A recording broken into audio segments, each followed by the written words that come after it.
ቤተሰብ እንግዲህ ከች ብያለሁ። ባይዘዌ ወላሂ ነው የምላችሁ ቪዲዮ እንደተለቀቀ ሰኮንድ አንደኛ ነበርኩ።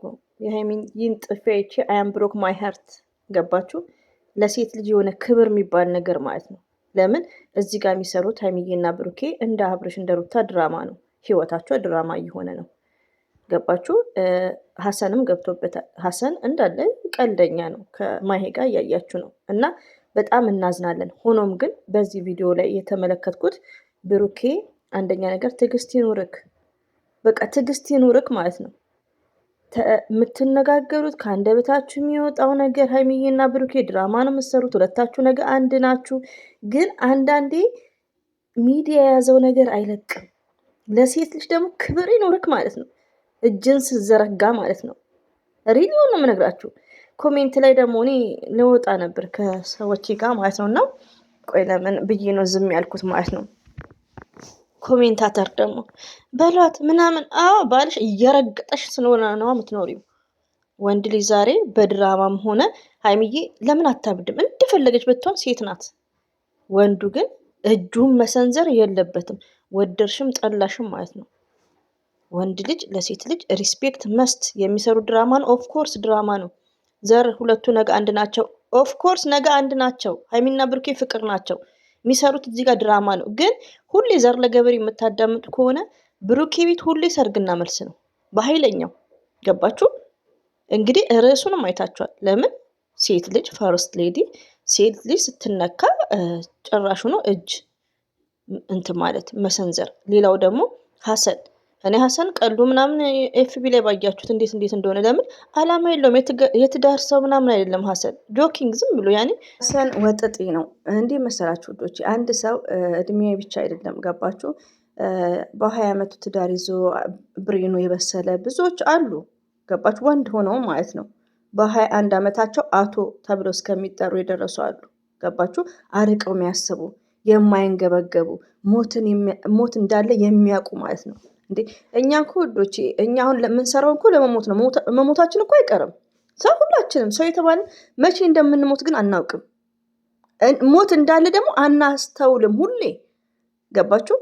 ስናረጅ ስንታመም ብቻ ያለ ይመስለናል። እና ሞት መቼ እንደሚመጣ አናውቅም። ሪሊውን ነው። ግን ባለን ነገር መልካም ነገር እያወራ መልካም ነገር ሰው ሳናናድ ሰው እንዳይበሳጭብን ረቢን እኔን ቪዲዮ እንዳየው ልሰራ ብዬ ትቼው ነው ተውኩትና እስቲ ብዬ አሁንም መስራት ጀመርኩ።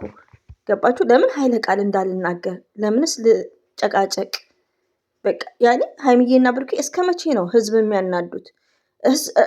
እኛ ምንም አንሆንም። እኔ አሁን ረቢን ነው ዛሬ ቲክቶክ ላይ እንደውም እድሜ ለእናንተ ኮፒ ሊንክ ነው ምንድን ሪፖስት ነው የሚባለው፣ እንደሱ እያደረጉ ቁርአን እያዳመጥኩ ቀኑ ሙሉ ማለት ነው። በቃ ዛሬ እኔ ቀን እያልኩ ማለት ነው። አልሐምዱሊላህ ገባችሁ?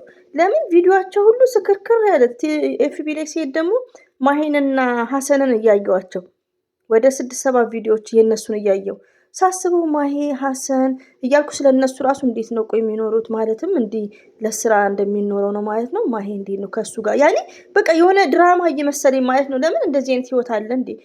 ለስራ ብዬ ከባዳ ጋር ተከራይቼ አንድ ቤት እየኖርኩ ድራማ መስራት አለ እንዴ እያልኩ ረቢን ነው የምላችሁ። እና ብቻ ነው እየገረመኝ ማለት ነው። እና የና ሀይሚዬና የብሩኬ ደግሞ ህይወት እንደ አብርሽና እንደ ሩታ መሆኑን አያም ብሮክ ማይ ሀርት የሚሰሩ ድራማ ነው። አዎ ድራማ ነው። ዘር ለገበሬ የምታዳምጡ ከሆነ ነገ አንድ ሲሆኑ በጣም የምደሰትበት ታይም ነው።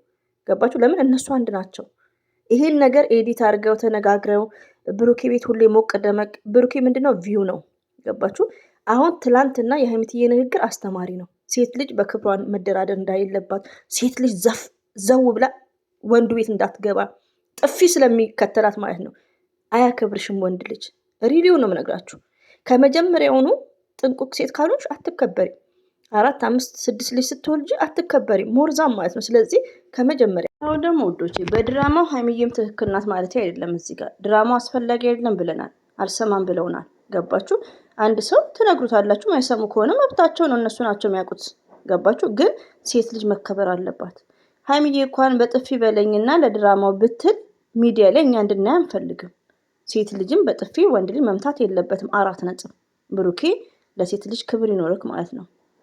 ሌላው መሰሩ ድራማ ነው እና ውዶቼ እናንተ እንዳትጨነቁ፣ ድራማ ነው። ይሄን ወር ሙሉ እንግዲህ ጠብቁ ማለት ነው። ግሩፕ ከፍታችሁ ስለ አንዳንድ ነገር ስለ ራሳችሁ ዲስከስ አድርጉ። ረቢን ነው የምላችሁ፣ ዲስከስ አድርጉ። በየሃይማኖታችሁ ተከታተሉ። ትምህርት ላይክ ማለት መጎዳት የለባችሁ። የመዳም ቅመሞች ሀይሚና ብሩኬ አይሰሙንም። እነሱ አንድ ናቸው ሳያቂ። ሌላው ደግሞ ምንድን ነው ከነሱ ዲስከስ ሴት ልጅ ስትከበር በውይይት እንጂ ሶስተኛ ሰው ማስገባት ለምን ግዴታ ሀሰንን መጥቀም ለምን አስፈለገ? ብሩኬ እና ሀሰን ጓደኛሞች ናቸው፣ በጣም አብሮ አደግ ናቸው። እና ለምን ህይወታችሁ ድራማ ይሆናል? ነገርም መከርናችሁ። ከእንግዲህ እኔ ራሴ ደክሞኛል ወላሂን። ግን ሴት ልጅም በጥፊ ስትመታ ዝም አንልም፣ ሚዲያ ላይ ያለ ነገር ስለሆነ ድራማውን ተው፣ አይሰሙም።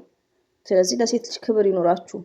ሀሰንም መጨለቅ ሂድ ከማይ ጋር ተጨመላለቅ ቪዲዮ ካልታየም ሲል ሴት ላይ ቀልዱ። ቡታጅራ ወንዶች አስጠፍሩላ ላዚም። ይሄም ህይወት ነው። ሀይሚዬ አላህ ከአንቺ ጋር ይሁን። ምን አላውቅም፣ አላህ ከአንቺ ጋር ይሁን። ወላሂን እኔ በጣም ነው ማዝነው። እኔ አይዶን ነው እኔ እንደፈራሁት የሀይሚቲ ህይወት ድራማ ሊሆን